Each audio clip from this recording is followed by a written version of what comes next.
program Behind the News tekuleka chechimu tutereze byasoba ne tukulaga bikusike. Okay, all right. Omulungi ali ku Impact FM radio Olwasa Mayinja nkwaniriza wasizote sebo wasizote nyabo amuje baliko jimuliso kona tengalo mwena jimiro kwanti musinziro kwandi mutuliriza bane tubagala nnyo nyiri dala eno bagita Impact FM radio Olwasa Mayinja tuba tuguse nakulwa mukaga enakuzumeziri abiri munya omwezi tuli mugwa mukaga mwaka 2023 tuguse na program aidwanga ekiri mabega wa mawulire Behind the News wano Impact FM Mungabuli jo omulangira kalimage gange mbaniriza mwena era ne mbazukusa bagaba ne watu nakwanga zukuka muno abachi base muzukusa muge program etandise mugana wange tulino kwanga tutase gwanga tulino kwa tutasensi yaffe nga tutandikira naffe nyini na wawuliza program eno nolwe songe tutegere ekiri magawa mawulire gemuli agayitingana kiri bungabwe kiri oba waliwo ekiba kyekwese mabega wecho mwebale nyumba lira mwena nga wayoyeza kulya ku nkoko nolya ku nkoko je werundidde kale obaka neighbor je yarunze kale mu je yarunze omulala ngeri organic ngeri nacho nga yakuze mu nkula eya Mukama Katonda je yateekawo nti enkoko enakulya ku banga ki nti omwaka gumwe enkoko ebeera yakuze dda nemujirya nga ubukose ekuze notabira nga bano n'okanya Katonda mbwa anze kandi enaku 5 week emu weeks 2 no ekirwa kiri mu butonde bwakyo bwe kityo oli yambuze kibuzo just imagine actually yangambuga nti just imagine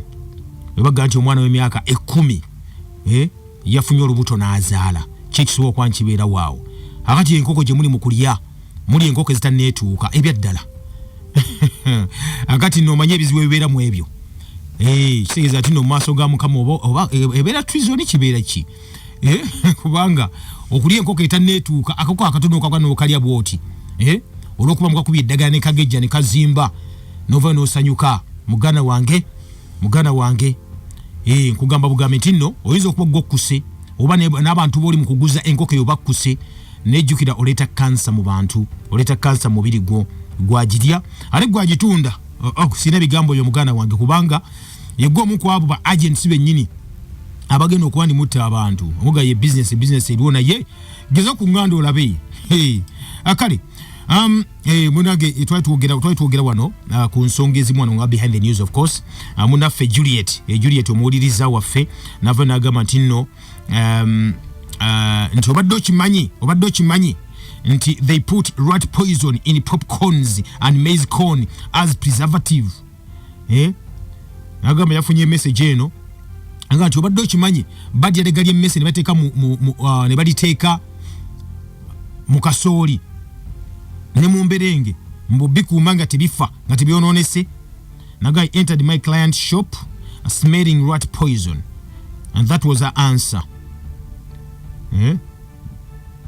mbuyangede mu dduuka lya mukwano gwe nawuli obutwanga buunya obw'emmese olwamubuuza n'agamba nti ababuteekamu obutwa bw'emmese babuteeka mu byokulya kasooli n'emberenge obutayononeka mugana wange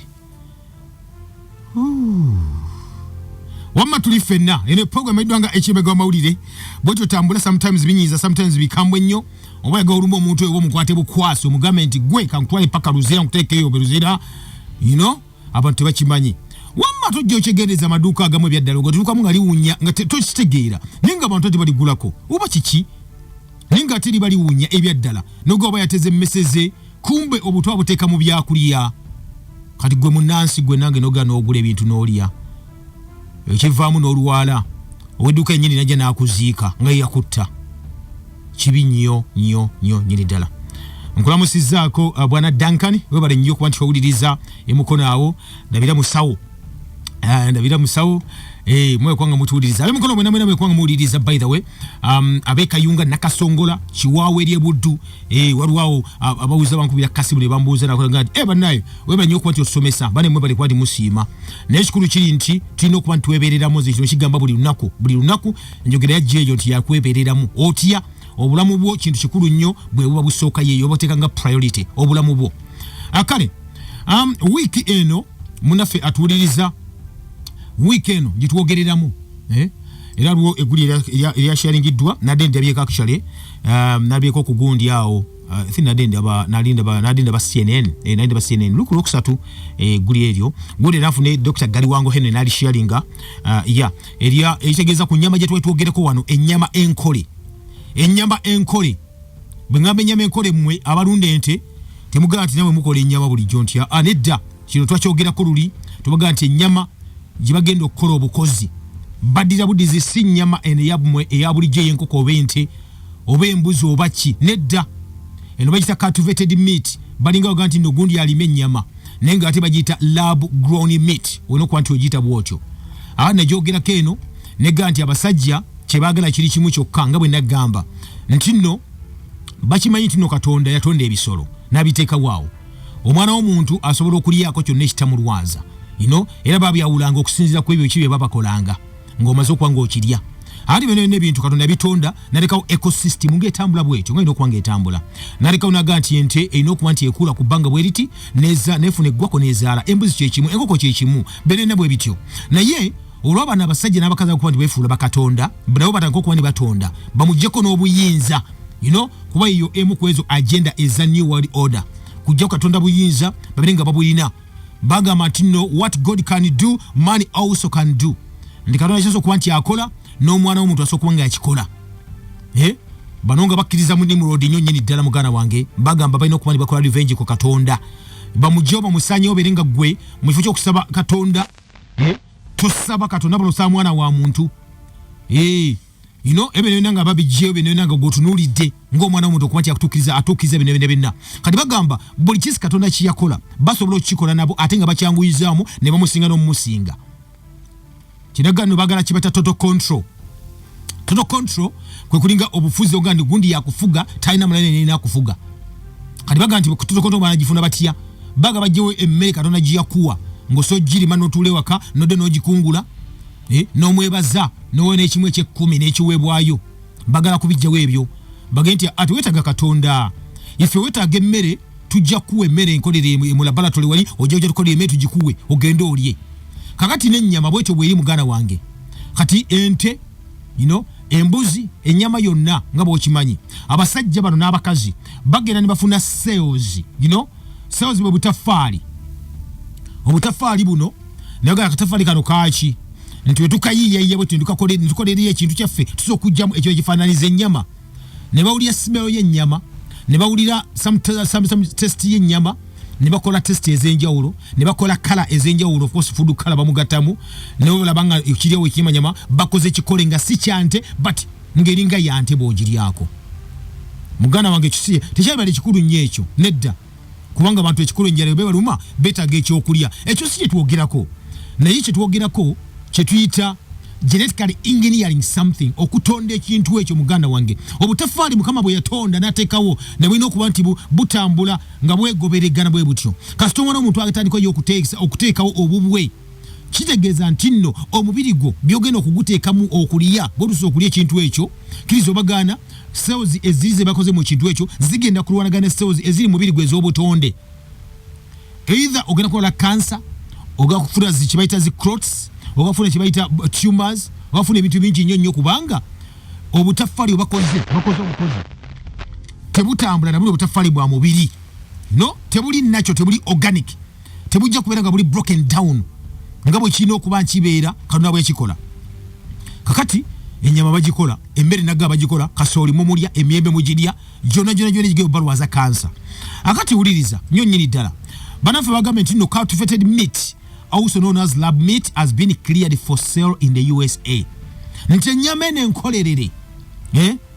egimanyi lab gye bakolya mu laabu can you imagine balunda ente mu laboratory mu nnaku nga lumu basaawa nga 4 ng'ente nga bajjayo ennyama nga bagikuwa gwogenda olye akati company ziri bbiri waliwo company imene Upside Foods wamu ne Good Meat bano bagambe nti nno babadde cleared balina enkoko gye bakoze bagita cultivated chicken kwera ku lunaku olwokusatu bagee nti bafunye okuddibwamu n'ekitongole ekivunanyizibwa ku by'emmere mu ggwanga ery'Amerika US Department for Agriculture batandike muganda wankuba ndi bafulumya kye bayita cell based proteins akati ndozo wulira ennyama bagimaliza ennyama kali bagenda kukolera eyo ebirungo bagenda okuteka mu nnyama, proteins bagenda okuteka mu nnyama nazo bakoze enkole. Good meat eno of course abagirina oba nanyini baayo banafano bakwa kibayita egg substitute amaidwa nga eat just bagamba fucha bagamba tini basokola amaji nga amaji gagundi ga it's plant based bwe batyo era bakolya mmere akati bagambye batandikidde kasaba province bapa kunako lokusatu ne bateekateeka batandika okukola kibayita production eyaki ennyama eno muganda ngegwa mpuliriza kakati no ennyama eno bagiteeka mu kiguuni mu kiringa ekipipa oba bagenda okuba bagirima eyo mu laboratory munda mu laboratory akati bagiteeka eyo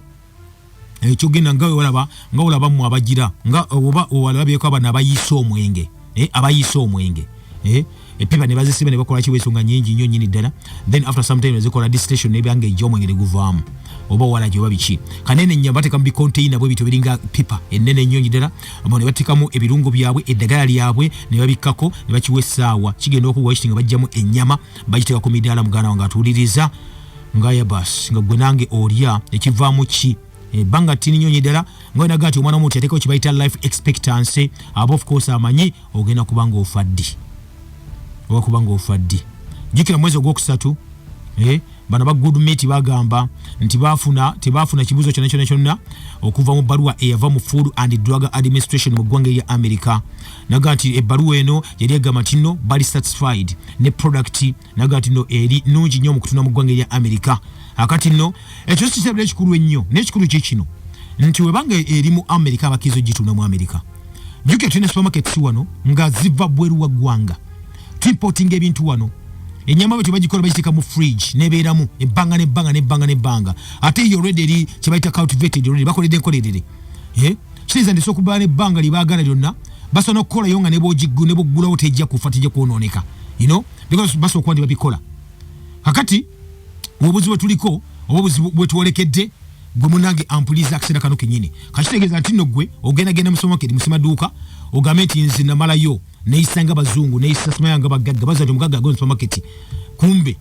aba yewaze genda mu katale naye byogenda ogula mu supermarket ebisinga obungi ennyo nambe singo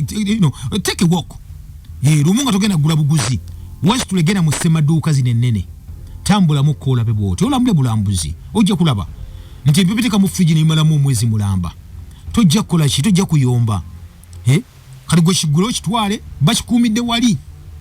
binene batademu obutwa batademu babukuumye nga buli intact kati gwe genda maaso kijjeyo mu environment eyo kiteke somewhere kitako mulimu gwakyo ogwakikoza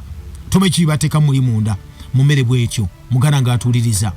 akati nno era bano bagambye company ne gambye nti bagakawo bade bakoze partnership ne chef omu astunda mu restaurant amaidwa nga Jose Andres okuleta that is item eno eyenyama enkolerere mu Washington DC mu restaurant eyo era baganda makola ne team eno okulaba ndi balonchinga mu bitundu ebyenjawulo tune ebyenjawulo byebiriwa ewali that is masemaduka genjawulo restaurants zenjawulo jukira kati obudde muno restaurants oba ebiriro bit cutting across nti ekiriro ngabo kyawa mu America oba mu Bungereza ojja kisanga Uganda olabe restaurant olabe muzilaba zino zigundi international zemuita international anyway kubanga ziri affiliated ne companies lezi yebweru akati abo waba government nno for example kampa ekyo kulabirako nti erimu kalugame ku Javas cafe Javas naga nti eri munsi eri waba tunde ekintu ekyo wano seza neri bajja kitundayo kibali kiri bajja kitwalayo era bakikubira akalango kabere waawo enseberenga munange bwetu bweri akati woyo otoro alugenda maaso nga batutemisa ngo bagamba wamwe mutunde ebintu ebyo mu supermarket kale fabatagala kufa kansa kwa kansa wamwe mu birebolinge mbiteeko lebo kino twakolede kikolerere mugana wange teka baligana era ikyalina mu court wetwogere obudde bakola kibaita appeal bagano kwa identifying okwawula emmere ennyama gye bakolede obukolerezi bagala gwe bogenda ogule buguzi nyama otwale waka oli ofune kansa olwale binene babikola batyo bekwekawa mwensi yetaaga ennyama. Can you imagine? Aya bas tulifenda munafa tuliza ye program ekiri emabega wa mawulire tuwe tukyali yawo na government n'ensinga bwetamu n'ensinga bweri uliriza nnyo nyini ddala. program behind the news tekuleka kyekimu tutereeza ebyasoba ne tukulaga ebikusike. Ffe tukola gwaffe tutereeza ebyasoba ne tukulaga ebikusike. Mwabagala okuliiririra muwulidde kakigenda maaso mu nsi mwe tuwangaalira ekyo kitambula ekimu ku ekyo ebitambula. Akale munnange gwali ku Impact FM Radio Basamayinja mu wiiki eyo ey'egikumi abega eri in fact wiiki eri eyaggwa ennaku zali 14 omwezi gwali gwa mukaaga guno gwennyini wiiki eri. Wulira ekyafulumizibwa mugana wange namaze okuba nkutegeeza nti ensi weetuuse kati kulwanagana Katonda ali saidi emu nabana abasajja mu n'abakazi bali ku saidi ndala. Kati ring eri yawo bali mu kulwanagana baga tujja kusinga tujja kuteeka bali Katonda. Kakati tujja kuteeka bali tujja kuba knockout. Byokola tubikole naffe tuberenga tusinga tuberenga batukkiririzaamu tuberenga tukkiririzaamu baagala kibayita obuwagizi baagala kibayita obwagazi baagala kibayita support baagala kibayita ebintu biyitirivu nnyo nnyini ddala nga bagamba nti nno Katonda kyasobola okukola nga we nagambye nabo basobola okuba ndi bakikola. Muganda wange ampuliriza akaseera kano kennyini ate wuliriza kino. Okay, haba tukole kale. Okay, munaffe bali ekyakutegeeza nkumuwulira kino kiguddemu nate nkuba mpya. Wuliriza synthetic human embryos created in ground-breaking advance. Olwaga ground-breaking kitegeeza nino kino akubanga kusanyuka tekibangana wo essanyu liba liboganye amatama g'abantu muganda wange atuwuliriza gaba gabuganye amatama ag'abantu. Bwe twogera ku omanyi oli wagamba nti no embryo kyeki embryo embryo yesiteje etandikirwako munnange ey'okutonda kibayita okutonda obutonzi. Yesiteje etandikirwako mu bantu n'ebisolo ebirala oba n'ebimera mu kutonda kyebayita mu kutonda omuntu oba ekisolo kibayita embryo. Era mu bisolo nga bw'okimanyi bulungi nnyo munnange eno stage ebeerawo nga tuva mu kibayita fertilization. Ekikazi kyegata n'ekisajja wamala okwegata n'ekisajja ekikazi ekyegatta n'enkwanso z'omusajja ne bafoominga akaana. Oba bwe kiba kisolo abantu mukimanyi omusajja alina okubeera n'omukazi, bwe kiba kisolo enti erina okuba enkazi erina okuba n'ensajja. Kakati mu kwetonda okwo ekibayita embryo ng'omwana anasobola okuba nga yeetonda katudde kati ku kundi yennyini ng'omwana anasobola okuba nga yeetonda gibayita embryo. Kakati wuliriza synthetic kitegeeza ekintu ekikola obukozi ekintu ekikole obukozi. Kakitegeeza kimugana nga atuwuliriza kubanga badya chemicals ne bakola ekintu kyonna synthetic meno batyo kikola nga beefaananyiriza ekintu kiri ekitonde beefaananyiriza ekintu ekitonde gamba kibanga ogamba nti kibanga tulina obutuufu then ono obulimba. The opposite obutuufu zibulimba. Kale opposite of natural a natural product ye synthetic. Loza bakazi mu abagula obuviiri buno obwagundi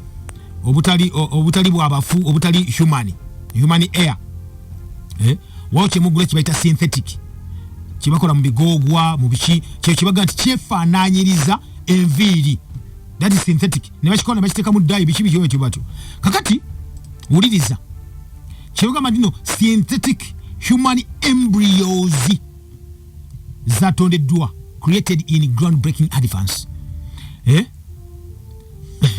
Tugambe obwana bwatondeddwa mugana wange wuliriza.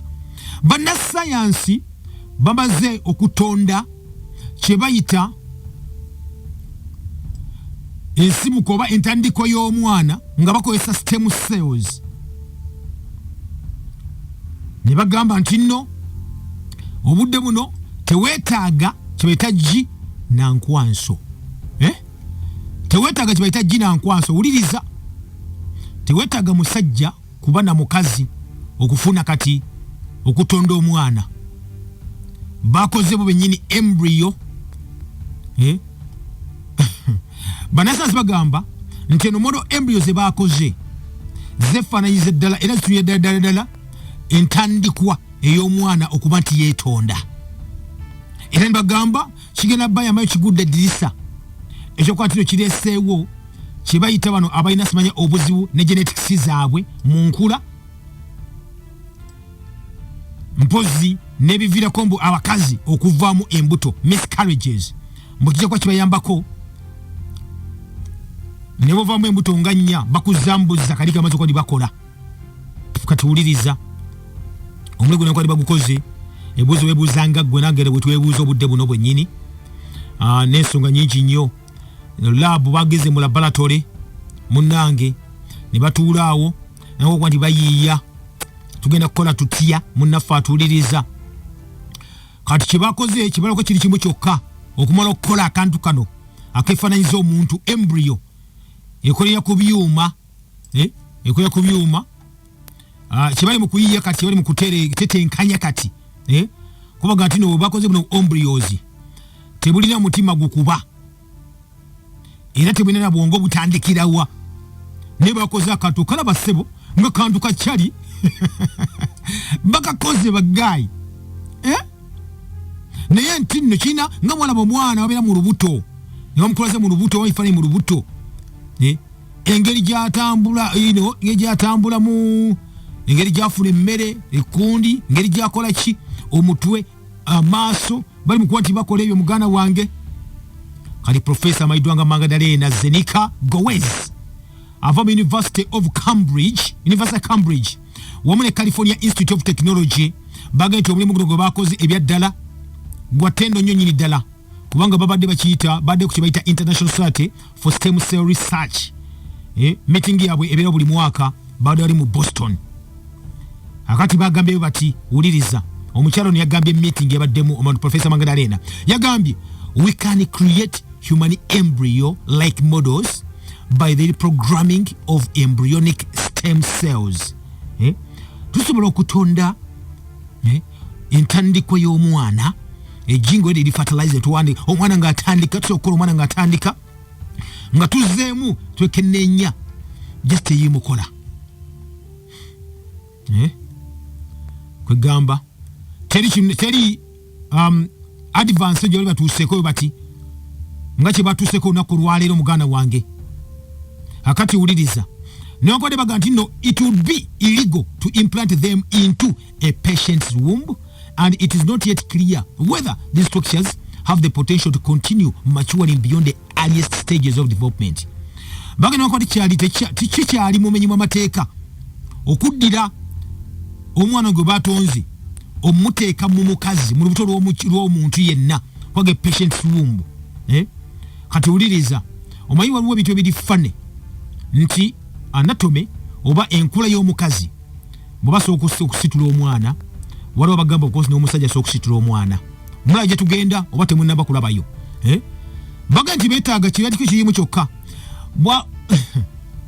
wakyogere ntya bw'obanga omusajja tasobola kufuuyisa mukazi lubuto bo bakoze already omwana ngwenda ali formed bamukoze mu laboratory nga basobola omukwata n'ateka mu lubuto lw'omukazi tafunye musajja tafunye ki omwana akulira mu lubuto n'azaala omwana omukolerere. Tuli fenna Robin Rovel Bajja ono yakuliddemu kibeta cell biology ne developmental genetics wali ku St. Francis Crick Institute mu London yagambye the idea is that if you really model normal human embryonic development using stem cells, you can gain an awful lot of information about how we begin development, what can go wrong without having to use early embryos for research. Naga bataso okuba tukolerera abaana bano kijja tuyambako okumanya omuntu atandika atya afominga atya kituyambeko kumanya enkula y'ebeera etya era byonna bino bitandika bitya era wasa okuba nti munange okyamizibwa oba oli mutuufu wa munange embeera bwetyo bweri embeera bwetyo bwetandika ati babagambye ekintu kimu ono amanyiddwa nga Zenika Gowez professor yagamba nti nno banana group endala eri ku Weizmann Institute wali mu Israeli abalaga nti ndo stem cells zino okuva mu mmese basa nazo zikozesa okukola era sibayita embryo like structures ne bakola obwana bajje mu mmese ekyo bakikola muri mu Israeli mu Weizmann Institute mu ggwanga lya Israeli akati no baga nti entandikwa y'obwongo wamu n'enkuba y'omutima yo mu Israeli bali mu kigezesa ku mmese so munange embeera bwetyo bweri akati gwe munange awuliriza basabe bagambye n'okugamba publishing kye bayita jano baga publishinga baga ekireka mu jano baga ekyo kibatuuse ku kiti bakirabanga ensi yo emaze obbanguyira ne bagamba nti nno ekyewunyisa kikino bwaba Katonda bwaba Katonda asobola okukola kye bayita okutonda omwana maama n'abeera ne taata ne bazaala sina kuzaala n'afuna olubuto maama omwana yako kuba yeetonda mu mubiri bage obanga osobola okuba nga omuntu ayeetonda n'abeera mu lubuto awo for how many days bano bagambye kati omwana basobola omukola ye mu nnaku 14 zokka z'obawa nnaku 14 nga bakuwa human embryo yo ng'emaze okuggwa ngeri synthetic bagikoleredde bakeka mu lubuto bayagala byonse emeka obalya bbanga ki nga balikuza tokyetaaga mukazi kwegata na musajja kufuna mwana kibageza okuba ndi bakyogera kibageza okuba ndi batugamba munange gwe ampuliriza ali ku Impact FM radio Luwasa Mayinja kitegeeza ki ebuzo bingi nnyo nnyini ddala ekimu ku kyo mugana wange ni wali order yagamba bwe banga ddala enteekateeka ze mwezi kubamu ebituli nga okulya ebisiyaga bwe kubanga taata omusajja ajja kuva yagamba nti meet my boyfriend nga mitize musajja mbaga nti bazaala babakoledde ekyokuddamu bwabanga omukazi n'omukazi beewasizza tagafuna mukataagala musajja bafunye ekyokuddamu ensi etugenda wewe tuli mugana nga tuliriza bano betuwegomba betuze balolo modoozi baffe twakweyisanga bo bekimutambulanga bo wamma kanzije kubanga binyiiza ate nga bituufu ene program emanyiddwanga program behind the news tekuleka kyekimu tutereeza ebyasoba ne tukulaga ebikusike nebigenda maaso mu nsi mwe tuwangaalira munange bampuliriza mubitegedde ngenda kubafuna ku simu zammwe nsome ku meseji zammwe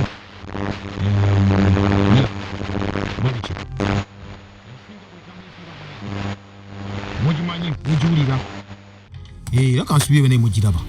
ebyeddala bannaye kale onagambye atya ye agambye this is my OG Susan Nanyanzi age good morning Obi webali kutuweereza mukama atusaasire but can you please okay share the program okay all right program tujiteke wali ku mikutu our story UG Susan tujiteke wali ku our story UG ku mukutu gwa YouTube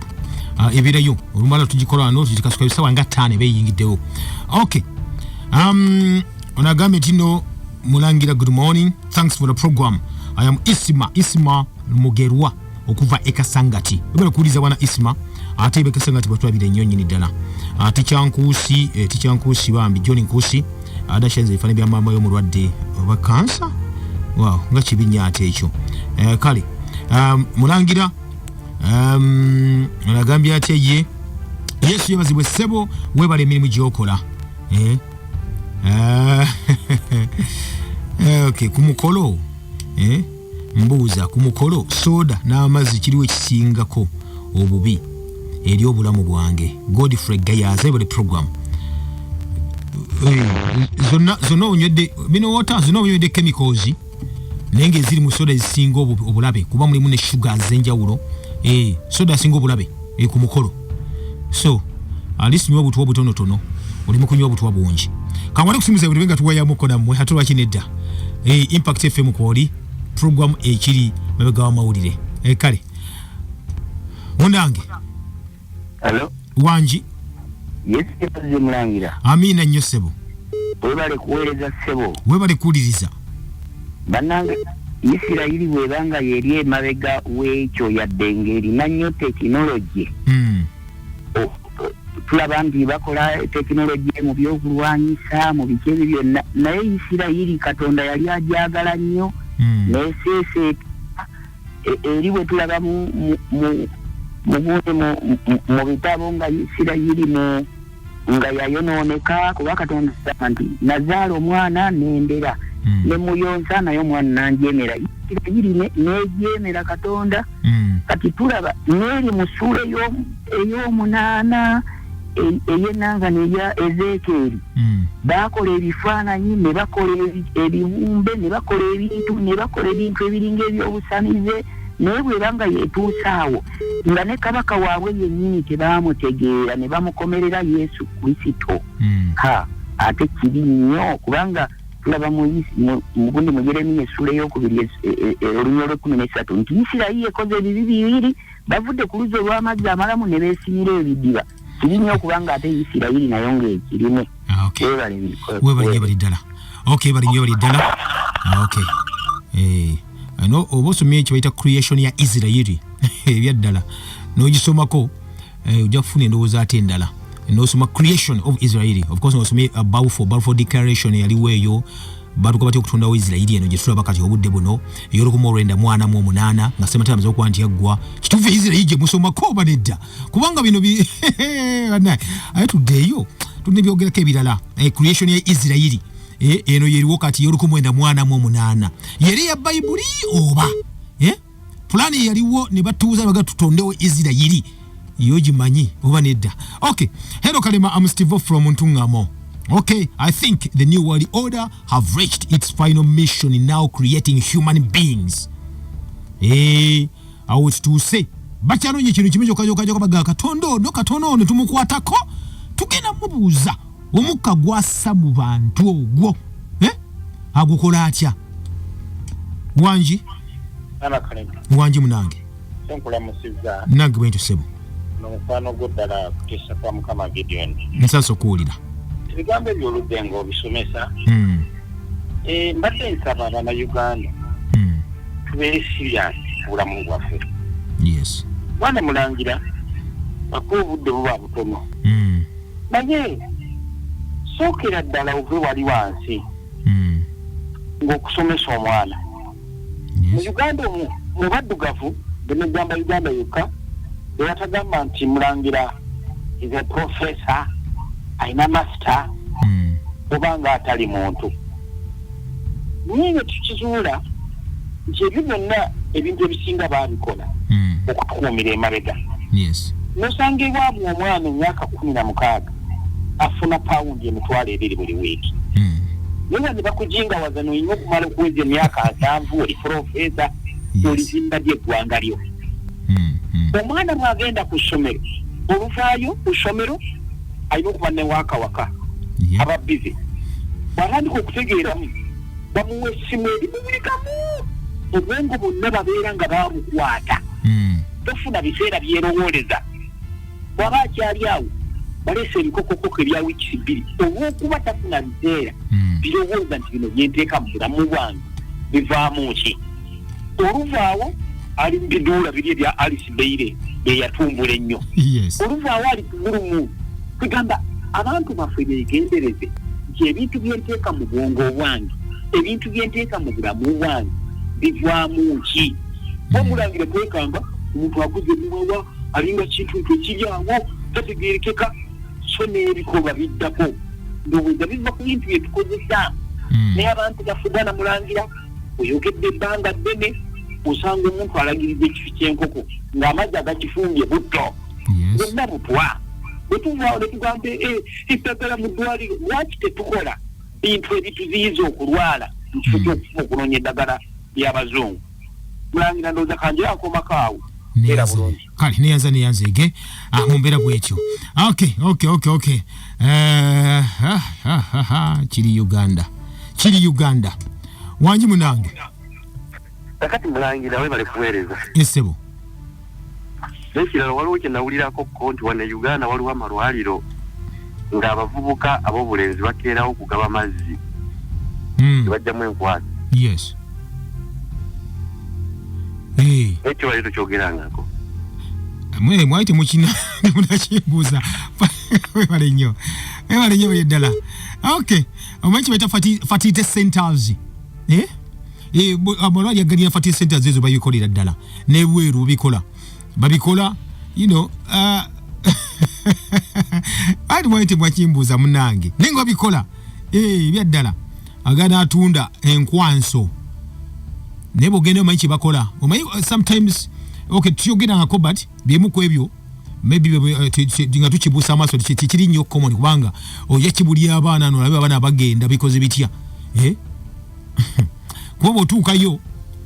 just okuggyako obujja kali abasajja ngamba abasajja mu abakuze parental guidance is needed here okuggyako obujja kibayita amazzi ago agazaala abamu baga bagende mu kikolwa ekibayiddwa nga masturbation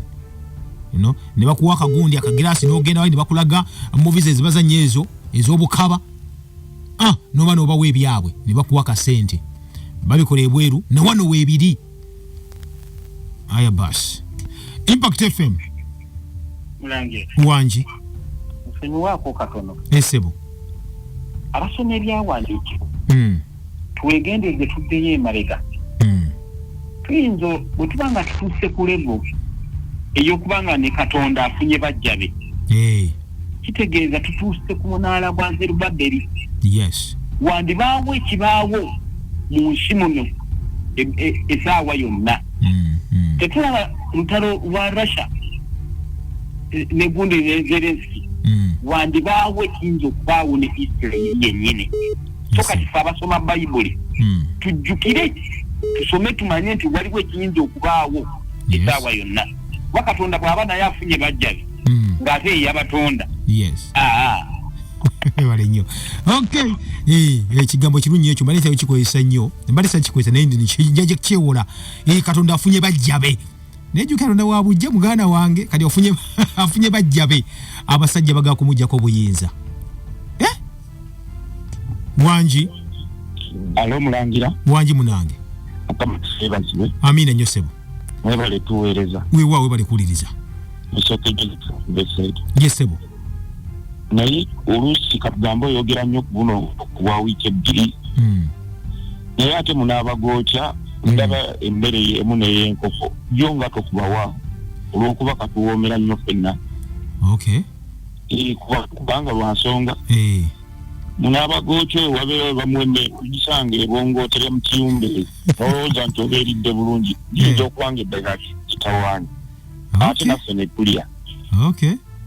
yesebo tuyazeege amina okay munabagocha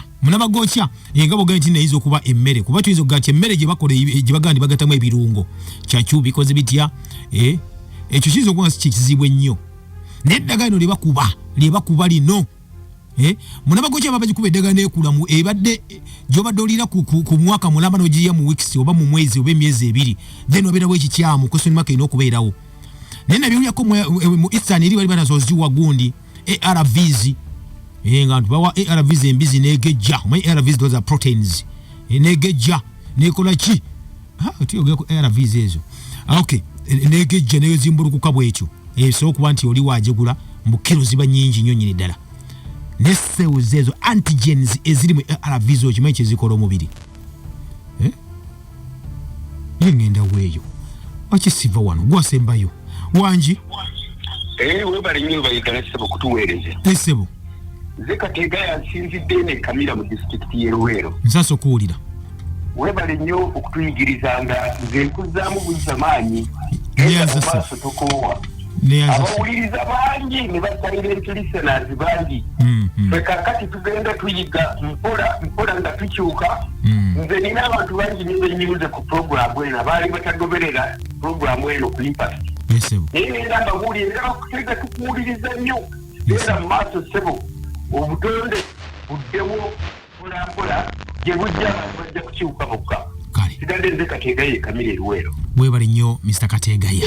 Okay, abeeruwe batwabire nnyo bano bde bumpeddeko ngenda kusibulira wano wamma embali yogera bingi nnyo nebira tujja kubijja programu zo tuzeka wali ku mukutu gwaffe Our Story UG nejibeerayo bubanga ogisubira ngo ojagala ogidownloading ogisharinga ne banno abayinza ko taliiko so gije no ogimusharinga oba mugamba geno ogiwuliriza oba ogirabe bino bwe bito bibeera munafatuliza nenga fituga bugambi nti yes mukama afaayo ne mukama abafaayo muganda nagamba nawe n'okubanga webereramu mpola mpola abasajja bagala kola ki Katonda afunye bajjabe kigambo ekyo Katonda bakume